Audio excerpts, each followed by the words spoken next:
Я приветствовал тебя в первой части этой больничной палаты, но ты вернулся. Поздравляю, у тебя официально нет личной жизни. Сегодня мы погружаемся во второй акт нашего пятилетнего строительного психоза в Майнкрафте. Встречайте, Центральный федеральный округ Грозной Империи. Готовься, потому что сейчас мы разберем два главных мегаполиса этой кубической сферы державы – Гангель и Варгард. Забудь все, что ты знал про нормальное градостроительство. В 1203 году император Тимофей I Великий пришел на пустой остров, увидел березы, сказал: «О, кайф, полезных ископаемых нет, урбанизации нет, назовем это Санлад, ладная земля». Абсолют Синема. Чел буквально построил деревню для сельского чила и ждал 500 лет.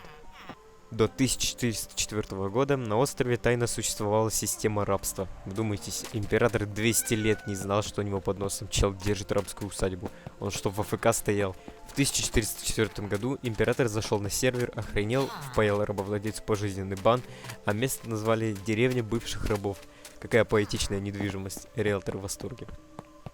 В 1465 году закрыли Колизей, где элитные войска махались по пятницам в полдень. Вдумайтесь в этот график. Так, пацаны, в 12:00 бухач в Колизей, потом обед, а в 17:00 идем на ноготочки.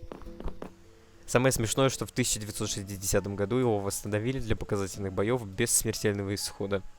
Красный мост и Темное море, 1700 год. Раньше до острова ходили по деревянному помосту через болото. В 1699 болото осушили, бабахнули Красный мост, а оставшееся болото назвали Темное море. Вот это я понимаю, маркетинг. Взял лужу с лягушками, переименовал в Темное море, и бац, стоимость квадратного метра выросла втридорога. Что за бизнес, сука? В этот же момент Санлад переименовали в Гангель. Ганг – путь, ель, дерево. Путь через северное дерево. Виталий Надувайл писал этот лор. В 1904 году инженер Вачовский, брат Матрицы, не иначе, строит аэропорт. В 1940 году партизаны взрывают его к чертям собачьим. Реакция властей: а давайте переименуем улицу Мира в Партизанскую улицу. В 1988 году они зафигачили ядерный бункер прямо внутрь горы. На вершине горы укрепленной площадки. Из этой горы в Великой Отечественной войне 8 юных героев притащили тяжелый танк. Танк на гору в Майнкрафте. Вы чё накурили? Но мой любимый дебилизм — открытая сцена 1998 года. Стоит сцена для концертов, а прямо под ней, на уровне воды, проходит подземный тоннель для лодок. Представь, на сцене поет Клава Кока, а снизу на лодке проплывает Дед Валера в семейниках и ловит карасей. Если Гангель — это культурный кринж, то Варгард — это промзона, где люди дышат углем и запивают его солнечной водой. Его называют восточным или южным островом. Вы с компасом определитесь, это восток или юг. Прямо вдоль побережья идет так называемая трасса смерти. Это просто длинная прямая дорога без ограждения, откуда ты на вагонетке или машине летишь прямо в океан. А рядом пляж. Но Варгарду принадлежит только половина центрального пляжа. Вторую половину отжала администрация Гангеля. Представь, ты загораешься на песке, сделал шаг влево, и ты уже в другой юрисдикции, где за тобой выезжает патруль на лодке из тоннеля. Варгардский порт — это главный экономический узел страны. 1406 год построили.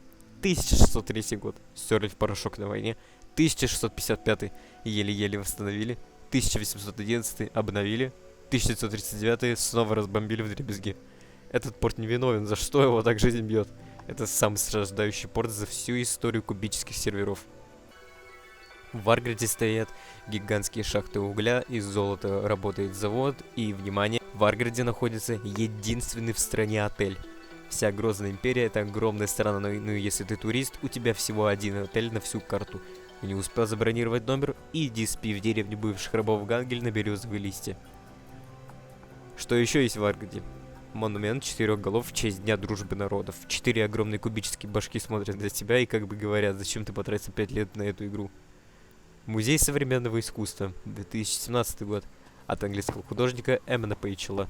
В шахтерском городке, где пашут в забое, они построили музей современного искусства. Шахтеры после смены приходят посмотреть на синий квадрат. Древний храм немых поселенцев. Поселенцы были немыми, потому что они просто ушли и ничего никому не объяснили. Брат, ты в муте? А чтобы доделать атмосферу безумия, вокруг города в каньонах устраивают гонки на внедорожниках, уголь, золото, аниме, монахи, бомбежки порта, один отель и внедорожники по каньонам. Итог. 5 лет жизни.